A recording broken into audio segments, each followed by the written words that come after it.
네, 8월 13일 화요일 기도를 돕는 그 사랑 매일 묵상. 오늘은 시편 64편 7절에서 10절입니다. 7절에 보면 하나님이 그들을 쏘시리니 그들이 갑자기 화살에 상하리로다 라는 구절이 있죠. 그러니까 악인들이 갑자기 화살에 상하는 지금 그런 일들이 있는 거죠. 그러니까 그들이 갑자기 화살에 상하리로다. 지금 이 제목을 가지고 좀 말씀을 좀 나누려고 합니다. 지금 이 시편에서 보여주는 것은 첫 번째는 악이라는 것, 그리고 죄를 범하는 악인들의 삶은 하나님이 통치하시는 이 세상에서는 결국은 스스로 자가당착에 빠지게 된다는 걸 보여줍니다. 악한 행동은 결국은 승리할 수 없습니다. 잠시 승리하는 것처럼 보이고 짧은 승리를 보장할 수는 있지만 그것이 영원히 승리할 수는 없고 악이 선을 이길 수가 없는 거죠. 왜냐하면 하나님이 통치하시는 세상이기 때문에 그렇습니다. 그래서 그들이 승승장구하는 것 같지만 그러나 하나님이 그들을 쏘시는데 그들이 갑자기 화살에 상하리로다. 그러니까 악은 결국 스스로 무너지게 돼 있습니다. 자가당착에 빠져서 그 악이 스스로를 겨냥하게 돼 있는 거죠. 이러므로 그들이 엎드러지리니 그들의 혀가 그들을 해함이라. 그들을 보는 자가 다 머리를 흔들리로다.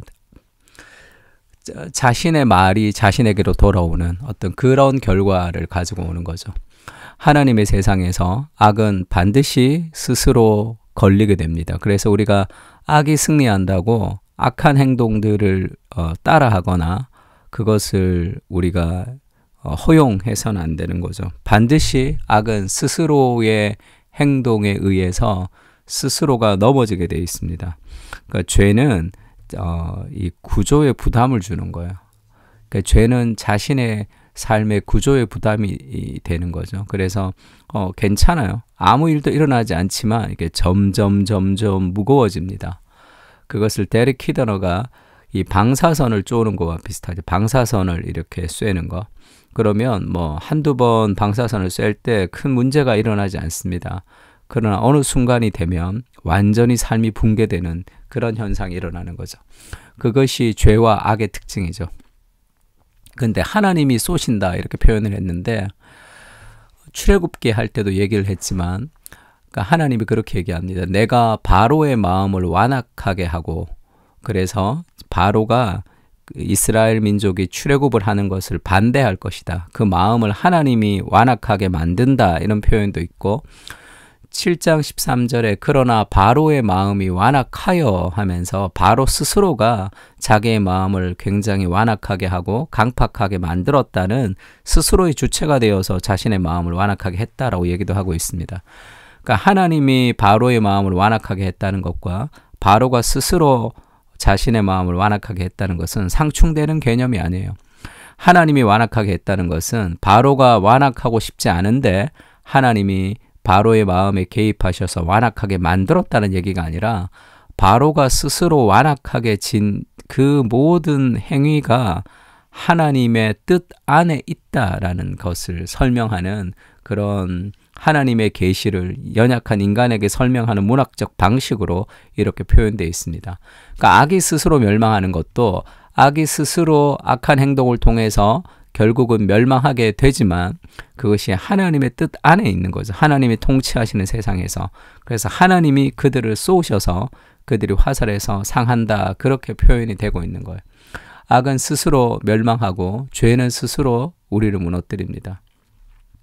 그래서 우리가 악과 죄를 멀리해야 될 필요가 있는 거죠. 이 정도는 괜찮아 라고 생각했던 모든 악과 모든 죄는 스스로 우리의 영혼을 파멸시키고 우리의 인생을 무너뜨리게 하는 그런 도구가 되는 거예요. 그래서 무언가 하나님 앞에 좋지 않은 행동 또 하나님 앞에 뭔가 내가 찜찜한 일들이 있다면 그것은 빨리 버려야 됩니다. 그렇지 않으면 계속 구조적으로 나를 누르고 있는 거예요. 그것이. 갈라디아서 6장 7절에는 이런 말씀도 있죠. 스스로 속이지 말라. 하나님은 업신여김을 받지 않는다. 하나님은 너에게 속지 않는다는 거예요. 그래서 스스로 속이지 말라. 그러니까 우리의 속임이 뭐죠? 사람이 무엇을 심든지 그대로 거두는 것. 이것이 하나님의 영적인 법칙입니다. 지금 나의 삶은 내가 과거에 뿌린 삶의 결과인 거죠. 그래서 더 나은 풍성한 삶을 살고 싶다면 울면서라도 씨를 뿌리는 삶의 작업이 필요한 겁니다. 악도 마찬가지죠. 악으로 심는 것이 선으로 거둬질 수는 없습니다. 악은 반드시 악이 거둬지는 거예요. 콩 심을 때 콩 나고 팥 심을 때 팥이 나는 겁니다. 무엇을 심든지 그대로 거두게 되기 때문에 무언가 심은 대로 거두어지지 않는 것 같은, 선하게 살아가는 사람들이 힘들어지는 것 같은, 악한 사람들이 뭔가 잘 되는 것 같은 그런 세상 속에서 하나님의 통치를 여전히 신뢰할 필요가 있는 거죠. 그리고 누가복음에는 주라 그리하면 너희에게 줄 것이니 후히되어 누르고 흔들어 넘치도록 너희에게 안겨주리라, 그런 말씀도 있습니다. 그러니까 그 돈을 많이 가지고 적게 가지고에 상관없이 탐욕이 있는 사람들은 늘 부족하고 불안하며 그렇게 두렵게 살게 되겠죠. 그러나 이 너그러움이 있는 사람들은 돈의 유무와 관계없이 삶의 풍성한 삶을 살아갈 수 있게 됩니다. 그것이 이제 하나님의 통치를 받는 사람들이 가지는 어떤 그 결과물이겠죠. 그래서 결국 악은 스스로 심은 대로 반드시 그 열매를 거두게 되는 그런 하나님의 통치를 믿는 거죠. 그러나 당장 되지 않기 때문에 다윗이 이렇게 고통 가운데 기도하는 거죠. 9절에 보면 모든 사람이 두려워하여 하나님의 일을 선포하며 그의 행하심을 깊이 생각하리로다. 결국 이렇게 되는구나. 하나님이 살아계시구나. 악은 멸망하는구나. 이렇게 될 거라는 거예요. 의인은 여호와로 말미암아 즐거워하며 그에게 피하리니 마음이 정직한 자는 다 자랑하리로다. 악인의 멸망과 의인의 자랑이 비교되고 있습니다. 하나님의 역사와 통치하심을 결국은 다 알게 된다는 거예요. 결국은 마지막 날에는 반드시 하나님께서 다 알려주실 것이다. 그래서 그 장래의 은혜를 기억할 때 우리가 오늘의 삶에 그 악인들의 승리와 그리고 선인들의 고통도 이길 수 있는 힘들을 우리가 여기서 볼 수 있는 거죠. 시편 22편 1절에 보면 예수님이 십자가에서 하나님에게 기도했던 그 기도죠. 내 하나님이여 내 하나님이 어찌 나를 버리셨나이까. 엘리야 엘레라바 사박다니. 이것이 시편 21편의 시작입니다. 어찌 나를 멀리하여 돕지 아니하시며 내 신음소리를 듣지 아니하시나이까. 이렇게 십자가의 고통 가운데 하나님에게 부르짖으면서 시작합니다. 그러니까 레온 모리스가 그리스도는 하나님으로부터 버림을 받는 그 순간에도 하나님의 기도를 통해서 하나님의 마음 깊은 곳으로 다가가고 있다. 이런 아주 멋있는 표현을 했던 이 시편인데, 이런 고통 속에서 이 시편 22편의 마지막에는 이렇게 고백합니다. 예수님이 나라는 여호와의 것이요 여호와는 모든 나라의 주제이심이로다. 그러면서 온 세상이 온 열방이 하나님의 나라가 될 것을 노래하는 거죠.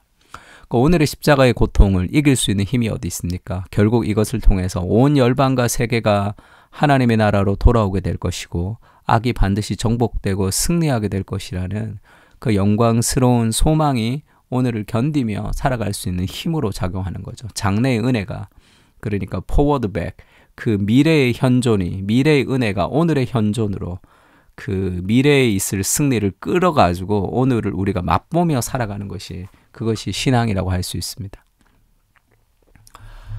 그래서 예수님이 그렇게 얘기하죠.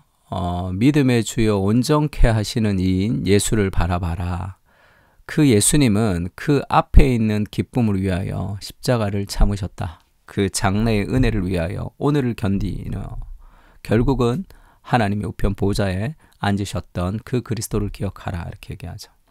악인들이 가득한 세상에 살고 있습니다. 여러 가지 힘든 어려움 속에서 살고 있지만 내가 믿음을 지키며 살아가는 이것이 결국은 승리하게 될 것이고 악은 스스로 자가당착에 빠지게 될 것인 것을 우리가 신뢰하며 오늘을 견디며 너무 많은 에너지를 거기에 쏟으면서 힘들어하지 않을 수도 있는 거죠.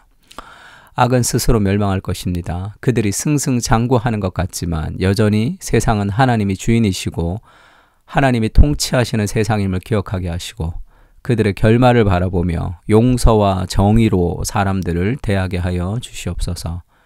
장래의 은혜와 승리를 보장받은 믿음으로 오늘을 바라보게 하시고 하나님의 큰 이야기 속에 내 인생의 작은 이야기를 바라보게 해 주십시오. 미래의 현존을 바라보면서 오늘을 견디며 이기게 하옵소서.